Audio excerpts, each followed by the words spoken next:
नमस्कार, मैं हूं राजेश श्रीवास्तव। आज देश में किसान आंदोलन को चलते हुए 100 दिन पूरे हो चुके हैं और आज जब मैं आपसे बात कर रहा हूं तो 101वां दिन शुरू हो गया है और किसानों का जो आंदोलन है वह थमने की बजाय लगातार बढ़ता जा रहा है। अब किसान पिछले 2.5 महीने से टस से मस नहीं हुए हैं, अपनी जगह पर हैं।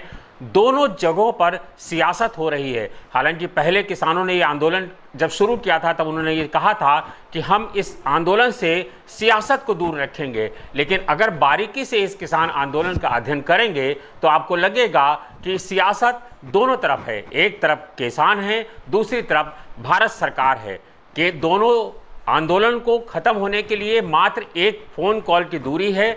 यानी किसानों सरकार ने कहा है कि हमने जो प्रस्ताव दिया है, अगर आपको वो प्रस्ताव मंजूर है तो आप मुझे फ़ोन करिए और हम आपके फ़ोन पे आप अगली बैठक करेंगे और उसके बाद ही कोई बैठक होगी। उधर किसानों ने भी ये मन बना रखा है कि अपनी तरफ से ये फ़ोन नहीं करेंगे और जब सरकार बैठक के लिए बुलाएगी तब हम जाएंगे। यानी दोनों ओर से सिर्फ कनेक्टिविटी की दूरी है, एक कॉल की दूरी।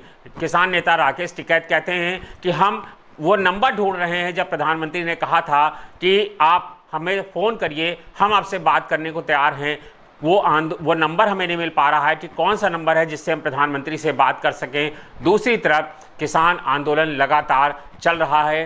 2.5 महीने पूरे हो चुके हैं, 100 दिन पूरे हो चुके हैं और किसान आंदोलन में अब तक करीब 250 किसानों की मौत हो चुकी है। इतने बड़ी संख्या में अन्नदाताओं की मौत के बावजूद किसान आंदोलन अभी अपनी जगह पर चल रहा है, बदस्तूर चल रहा है और अब किसान आंदोलन एक अगली रणनीति की तरफ आगे बढ़ता जा रहा है।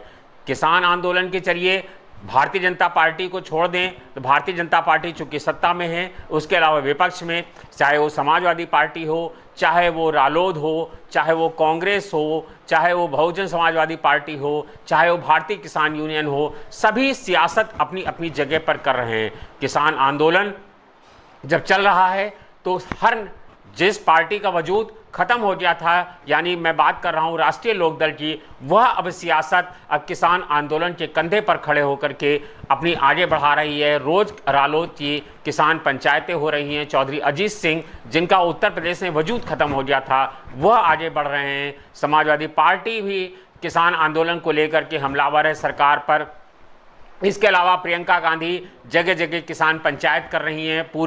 पूरे किसान उत्तर प्रदेश में प्रियंका गांधी भी इसी को लेकर के अपनी सियासत चमका रही हैं। यानी कहा जाए तो पूरा विपक्ष, चाहे वो कोई भी दल हो, वो किसान आंदोलन के सहारे अपनी अपनी राजनीति को आगे बढ़ा रहा है, क्योंकि किसानों को पता है कि जो आगे आने वाला समय है वो शायद किसानों के लिए मुफीद बैठेगा। इसीलिए किसान पीछे हटने को तैयार नहीं है। हम आपको तमाम वो पहलू बता रहे हैं जिससे शायद आप अभी तक अनभिज्ञ हैं।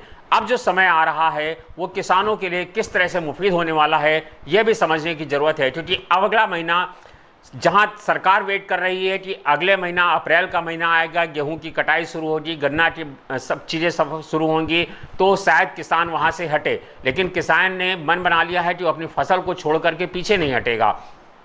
इसके अलावा लेकिन किसानों के फ़ायदे में तमाम चीज़ें हैं। अगले 1 महीने के अंदर 5 राज्यों में चुनाव है, यानी पश्चिम बंगाल, असम, केरला, पंजाब, ऐसे तमाम जगह हैं जहां पर चुनाव होना है, विधानसभा चुनाव। और ये सियासी दल इसी किसान आंदोलन के चलते भारतीय जनता पार्टी को वहां पर पटकनी देने का मन बना चुके हैं। पहले किसान नेताओं ने कहा था कि वो पंजाब में कोई जनसभा नहीं करेंगे, लेकिन अब किसान लगातार पंजाब में चूंकि विधानसभा चुनाव है तो वहां पर लगातार आंदोलन कर रहे हैं। पंजाब में धरना प्रदर्शन चल रहा है। आपको यह भी पता है कि उत्तर प्रदेश में पंचायत चुनाव की ताल ठोक दी गई है, प्रत्याशियों का ऐलान किया जा रहा है, सूचियां तैयार हो रही हैं। यानी उत्तर प्रदेश में पंचायत चुनाव होने जा रहा है। पंचायत चुनाव कहा जाता है कि गांवों का चुनाव होता है। यहाँ पर जब बहुजन समाजवादी पार्टी और कांग्रेस और भारतीय जनता पार्टी पंचायत चुनाव में अपनी अपनी ताकत दिखाने के लिए आतुर हैं, अपना सियासी दमखम ठोकेंगी।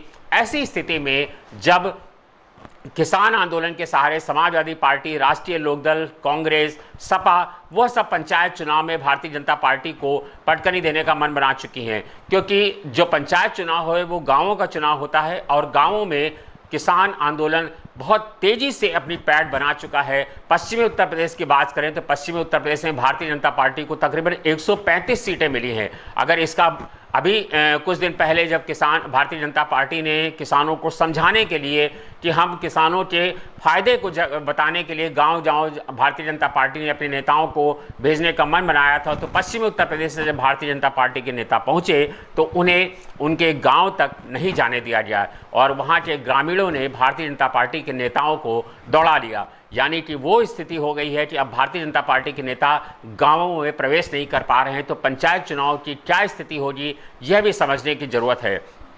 इसी के चलते किसान अब पीछे हटने को तैयार नहीं है, क्योंकि उन्हें पता है अब जो समय आ रहा है वो सियासत के दृष्टिकोण से, सियासी दृष्टिकोण से उनके लिए मुफीद होने वाला है। क्योंकि उत्तर प्रदेश में पंचायत चुनाव है, पंचायत चुनाव के तुरंत बाद विधानसभा चुनाव है। विधानसभा चुनाव में भारतीय जनता पार्टी ने अगर किसान आंदोलन को नहीं खत्म किया तो जितने भी चुनावी विश्लेषक हैं उनकी रणनीतियों, उनकी बातों को माने तो उनका यही कहना है कि निश्चित रूप से भले ही भारतीय जनता पार्टी ये लगातार कह रही हो कि किसान आंदोलन सियासत है, किसान आंदोलन में जो धरना दे रहे हैं वो किसान नहीं हैं, वो उद्योगपति हैं, लेकिन अगर ज़मीनी हकीकत देखी जाए तो किसान आंदोलन का विरोध गांवों में पहुंच चुका है और भारतीय जनता पार्टी को पश्चिमी उत्तर प्रदेश में 100 से 120 सीटों का नुकसान होता हुआ साफ दिख रहा है अगर किसान आंदोलन नहीं थमेगा तो। उधर 5 राज्यों में चुनाव है, पश्चिम बंगाल में भी किसान आंदोलन की चिंगारी पहुंच चुकी है, पंजाब में किसान आंदोलन पहले से ही बहुत मुखर है। यानी कि जहां जहां भी चुनाव हो रहे हैं वहां वहां किसान अपना आंदोलन लेके जा रहा है। जब पहले किसान नेताओं से बात की गई थी तो उन्होंने कहा था हम कोई सियासत नहीं करेंगे, हम कोई सियासी दल का साथ भी नहीं देंगे, हम सिर्फ अपनी 3 जो कृषि कानून हैं उनको वापस लेने की मांग कर रहे हैं। लेकिन अब जब सरकार ने अपना अड़ियल रवैया अपना लिया है और सरकार पीछे हटने को तैयार नहीं है, सरकार ने अब पूरी तरह से बिल्कुल खामोशी ओढ़ ली है और करीब 10-11 राउंड की बैठक हुई, उसके बाद अब बैठक नहीं हो रही है और लंबे समय से किसान बातचीत करने को तैयार नहीं हो पा रहे हैं। तो ऐसे में किसानों ने भी मन बना लिया है कि वो आर पार की लड़ाई लड़ेंगे। पहले सोमवार को एक महापंचायत होनी थी, लेकिन अंतर्राष्ट्रीय महिला दिवस होने के नाते ये पंचायत टाली गई और अब 9 तारीख को किसान एक बड़ी महापंचायत करने जा रहे हैं, जिसके चलते वो संदेश देंगे कि किसान अभी टूटा नहीं है, किसान अभी जो है थका नहीं है। चाहे भले किसान का जितना नुकसान हो जाए, लेकिन किसान आंदोलन को अपनी और तेजी से आगे बढ़ाएगा। इसके चलते और किसान आंदोलन के साथ साथ चाहे समाजवादी पार्टी, रालोद और बहुजन समाजवादी पार्टी और कांग्रेस, सभी को सियासी ऊर्जा मिल गई है। किसान आंदोलन इन सभी दलों को खाद्य पानी मुहैया करा रहा है, सियासी खाद्य पानी मुहैया करा रहा है क्योंकि जो ये दल हैं, जो विपक्षी दल है, वो भारतीय जनता पार्टी के सामने खड़ा नहीं हो पा रहा था, उसके सामने कोई मुद्दा नहीं था, या यूं कहें कि वो किसी मुद्दे को अपना धार नहीं बना पा रहा था। चाहे भले ही विपक्ष के पास मुद्दे तमाम हैं, लेकिन विपक्ष उन मुद्दों को नहीं इकट्ठा कर पा रहा है, उन मुद्दों को सहारे अपना आंदोलन नहीं खड़ा कर पा रहा है, अपनी सियासत नहीं चमका पा रहा है, चाहे वो महंगाई का मुद्दा हो, चाहे वो बेरोजगारी का मुद्दा हो। लेकिन अब सबको अन्नदाताओं के पीछे अपना वोट बैंक दिख रहा है, सियासत चमका रहे हैं, यानी किसान आंदोलन कर रहे हैं। लेकिन आपको बता दें कि यह किसान आंदोलन अब थमता नहीं दिख रहा है। चाहे भले ही किसान को लेकर के भारतीय जनता पार्टी हमलावर हो या विपक्ष उनके साथ खड़ा हो, लेकिन किसान अब पीछे हटने को तैयार नहीं है और किसानों ने आर पार का मन बना रखा है। अब जब 100 दिन पूरे हो गए हैं तब ऐसा लगता नहीं कि पहले उम्मीद जताई जा रही थी कि जैसे जैसे समय बीतेगा किसान पीछे हटेंगे, और लेकिन अब गर्मी का समय आ गया है। जब 0 डिग्री टेम्परेचर था तब भी किसान वहाँ पर जमे थे, और अब सिंधु बॉर्डर पे, टिकरी बॉर्डर पे, गाजीपुर में और सहारनपुर में, आज भी एक किसान ने सहारनपुर में पिछले 2.5 महीने से धरने में बैठा था, आज उसने जहर खा लिया, उसे अस्पताल में भर्ती कराया गया, हालांकि वो ठीक है। लेकिन जिस तरह से किसान अभी अब आक्रोशित हो रहे हैं, किसान पीछे हटने को तैयार नहीं। किसानों को लगता है कि सरकार उनकी नहीं सुन रही, सरकार उनके साथ जिद पर अड़ी हुई है। इसी को लेकर के किसान अब आंदोलन अपना बढ़ाना चाहते हैं और वह प्रदेश के जगह जगह गाँव में पहुँचना चाहते हैं, ताकि किसानों के जो आंदोलन है उसको ख़त्म किया जा सके, जो वो आंदोलन है उसको बढ़ाया जा सके, उसकी धार को बढ़ाया जा सके। जबकि सरकार इस आंदोलन को कुंद करना चाहती है, लेकिन अब ये बात बिल्कुल साफ हो गई है कि किसान पीछे हटने को तैयार नहीं है। और सरकार लाख जतन कर ले, लेकिन जब तक कि वो किसानों से बात नहीं करेगी, किसानों को बुलाएगी नहीं, किसान अपनी मांग नहीं रखेंगे, तब तक ये किसान आंदोलन खत्म नहीं होगा। धन्यवाद, शुक्रिया।